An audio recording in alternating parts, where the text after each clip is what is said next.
Hey everyone, it's Kevin. Welcome back to the channel. So this is one of my favorite 3D prints I've ever made. It's a bakery planter and it glows. This is modeled after a grease pencil tutorial I made about 4 years ago that became my most viewed video on this channel. Bambu Lab sent me their new H2C printer and I thought this was a great opportunity to take that bakery to the digital world and try to make it real. When I decided to do this, I hadn't done anything this involved before. I started 3D printing about a year and a half ago and most of my designs have been decorative or simple functional items. But the H2C is built for multicolor workflows and I wanted to push what I could do from both a technical and creative standpoint. And spoiler, it was a huge learning experience, but I really loved how it turned out. So the original bakery looked like this. It has a cozy toon style. It's a corner building with 2 stories, red and white striped awnings, flower boxes on every window, oval dormers up top, and a cupcake sign hanging out in front. The whole thing was drawn in Blender using grease pencil, which is a tool that lets you draw and animate directly in 3D space. So although it looks 2D, it actually exists in 3 dimensions. That tutorial ended up hitting over 1 million views, which was wild, and it definitely needs an update at some point, but I really loved that design and thought it would be a fun challenge to bring it from screen to the physical world.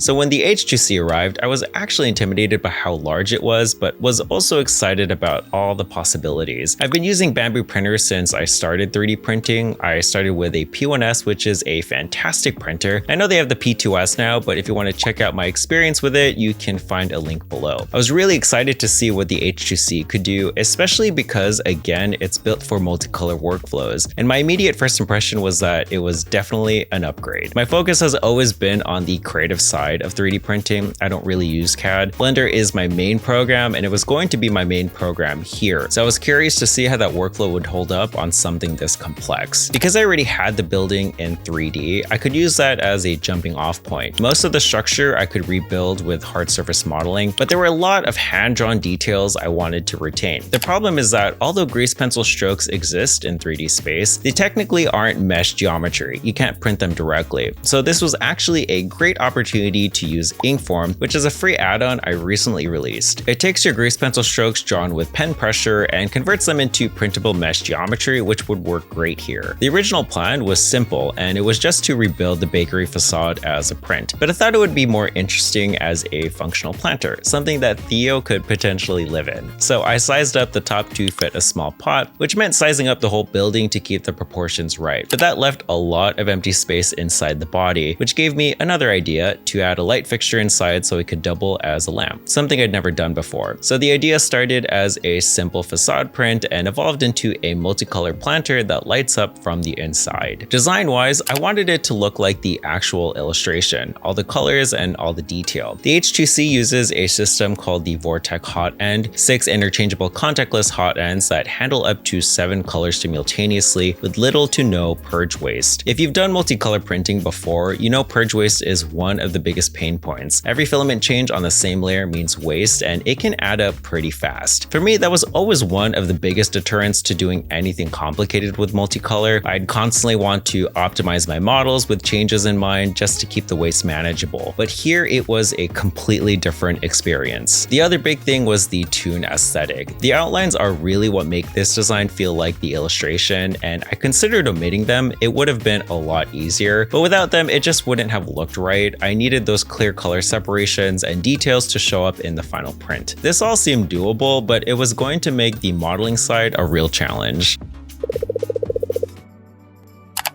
I wanted to approach this one component at a time. This was essentially my first model kit, and I didn't want to overwhelm myself designing everything digitally, printing it all, and then finding out nothing fit. I needed to design as I went so I could see in real time how everything came together. It takes more time that way, but with anything new, it's really helpful for me to work step by step. It gives me the confidence to build the next thing. So I started by thinking through how it was going to be assembled. I needed a skeleton, a hollow structure open at the top to house a light fixture fixture inside, and it also needed openings, holes for the 4 arched windows and the 2 large ones so the light could shine through, and a small one at the back for the power cord. The 4 walls and decorative elements would then glue onto that structure. For the top, I needed a removable roof in case I ever needed access to the light fixture, and a separate section on top of that to hold the pot. It had to be modular because I wasn't about to take the whole thing to the sink every time I needed to water it. I designed it as a cover pot, meaning the plant sits in its original clear plastic liner, and this is just a decorative holder around it. PLA is non-toxic and handles some moisture fine, but I wanted to avoid any long-term breakdown since I was planning on keeping this around, so keeping the plant separate just made sense. With that in mind, I moved on to designing the components for print. I sized everything around the pot about 3.6 inches in diameter and reverse scaled everything else from there, using the reference as a guide to keep the proportions right. I started with the skeleton first, using booleans to cut holes for the windows. I picked a basic green PLA to print with since I figured it was going to be hidden inside anyway, but that ended up affecting how the light transmitted through the piece. More on that later. The first print took about 4 to 5 hours. I was able to dial in my settings, so layer height and wall count, to optimize for both print time and the structural purpose it needed to serve. Unfortunately, I forgot to create a slot to insert the light, so I just created a small incision and made sure to remember to keep a small opening on the actual decorative wall. Once I had something physical in my hands, I could think more intentionally about the other elements. Now, before going any further, I needed to test a few pieces with outlines, specifically the windows and the awning, which I figured would be the most difficult. Knowing how to create those and figure out a workflow would help me for the components later. I initially tried printing the outlines and the awning together, but I wasn't getting the color separation I wanted. The colors were bleeding together, and despite adjusting shell thickness and paint penetration layers, I realized the issue was the thickness of the element itself. It was just too thin, and I found that the thicker the print, the more opaque the colors became in that configuration. So to retain the thinness, the solution was to separate the outlines from the colored pieces entirely. I printed the outline separately, and then I printed the colors separately as well, and then afterwards I put the colors into the frame.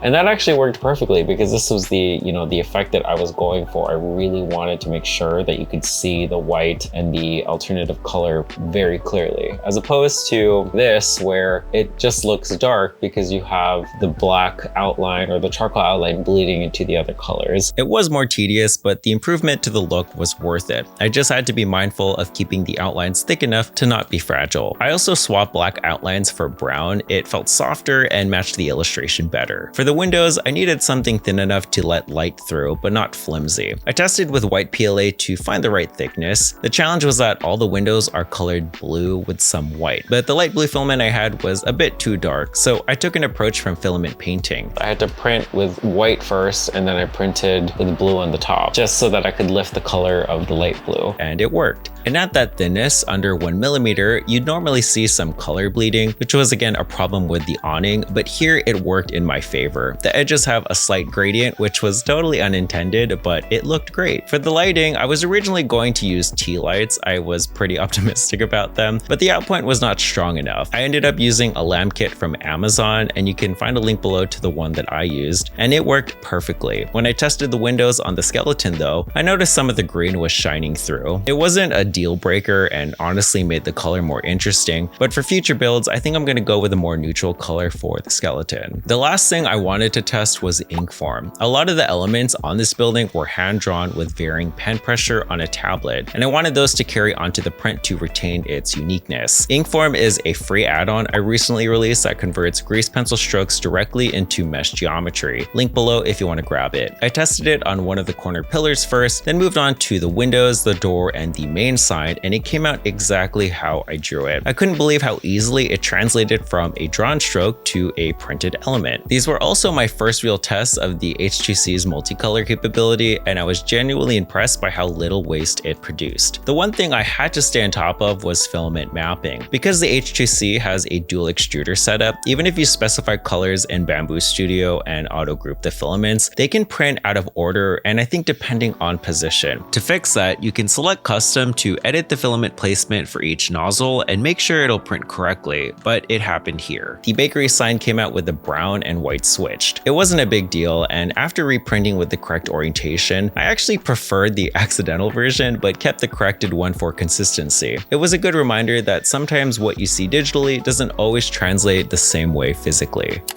With the test done, I moved on to the rest of the elements. I printed the 4 walls slightly thicker than the skeleton, using a beige filament with dark brown for the details, keeping those hand-drawn elements I'd converted with Inkform, then glued them onto the structure. So I did start gluing the panels of the sides, and I also created a little hole here for the cord. I created an incision in that structural green part, and then I created a hole that I could just keep the cord through. I'm probably gonna put some sort of holder in the structure so that I can make sure that the light stays in place. Right now, I'm really excited about it. I think it's looking pretty good. I think, you can see the bakery windows, like the detail on the walls, like it's coming together. The awnings and pillars were the most challenging parts. The frames were too flimsy to work with at first, and they kept snapping. So I created like the base frame of the awning. So I have the panels on the top for the red and white portions, and then I have the little arched ends of them, and then the sides. And I printed them separately on the printer so that I could just insert these into the frame. However, the frame is so flimsy that in trying to insert it into this, I keep snapping some of the connections. So it's a lot of having to glue and re-glue and just try to make sure I can keep it together. The long ones are much easier to get into the frame, but these like small little things, I've had to like glue constantly.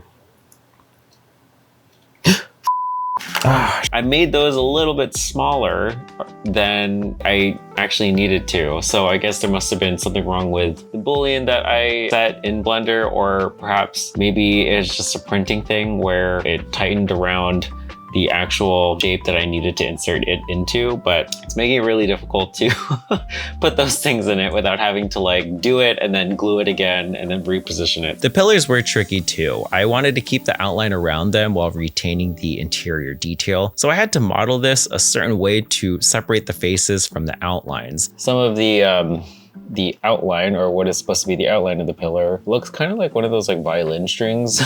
So because it hasn't really been able to bond to anything. It's just like a series of pulled filaments. So I'm going to try to still work with this so I can avoid having to print something else again. You can see the beige coloring, and then you also have like kind of an outline down the middle. This is exactly what I really wanted.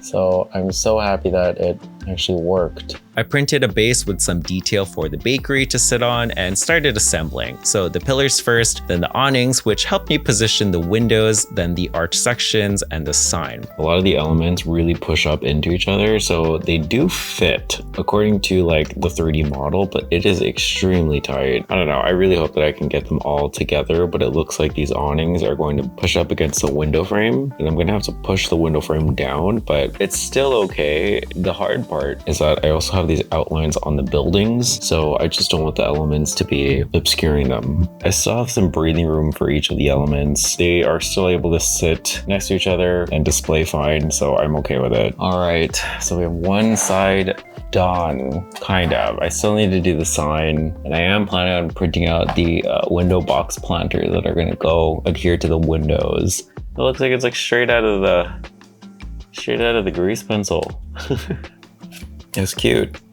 It looks good. With those in place, I moved on to the roof with indentations for the dormers and the slanted topper that would hold the pot. All the major elements were coming together. Getting back to the details, I made these planter boxes. I took the same approach as the awnings, but it was much easier because they were less intricate. I initially printed the colored portions with details, but didn't like how they appeared at that scale, so I flipped them to display the clean beige surface instead. For the plants, I placed a bunch of spheres together to create this organic form. Now, with shapes like this, booleans can get very buggy, so I used a geometry nodes workaround I've used before. I placed the spheres into a collection, brought in a new mesh, and added a new geometry node setup. I pulled in the sphere collection we created and a realized instances node connected to the output. Then I positioned the instance spheres accordingly and added a remesh modifier to combine them cleanly. This method is a lot less taxing on your system because it's working with instances. And once you're happy with it, you can apply the modifiers or hit Ctrl A and select visual geometry to mesh. This printed really well. It needed support, so I had to angle some of the pieces in Bambu Studio to print optimally, but after sanding down the edges, they looked great. I fit the plants onto the planter boxes and glued them onto the windows. The bunting followed the same workflow I'd already established, so outlines printed separately, colored portions inside assembled together. The bakery sign and dormers were where the H2C's multicolor capability really shined. I've always been cautious about using the multicolor painting tools in Bambu Studio because optimizing color changes to avoid waste takes real effort. But here I did some experiments painting portions of the sign with different filaments and was genuinely impressed. This was kind of mind-blowing for me because this time I was able to use the multicolor painting tools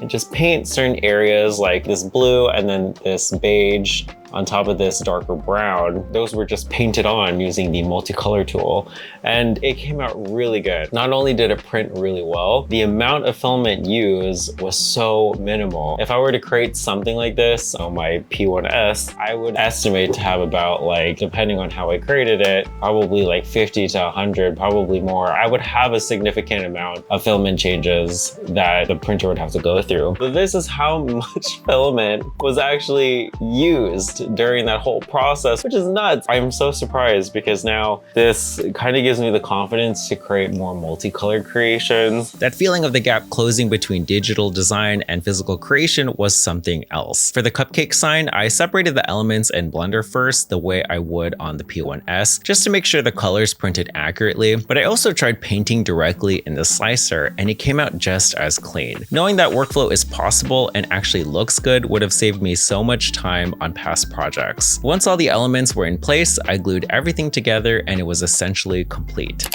So now came my favorite part, which were adding the finer details. This is the point where I feel like I can fully enjoy a project. It's kind of like the hard part is out of the way and now I can just focus on making it look better. I think I wanted to get it a little bit closer to the reference, so I decided to create some growth on the sides of the building, kind of using that same organic process to create the plants inside the planter boxes. And then I also wanted to put these tiny flowers that I 3D printed on it as nice details.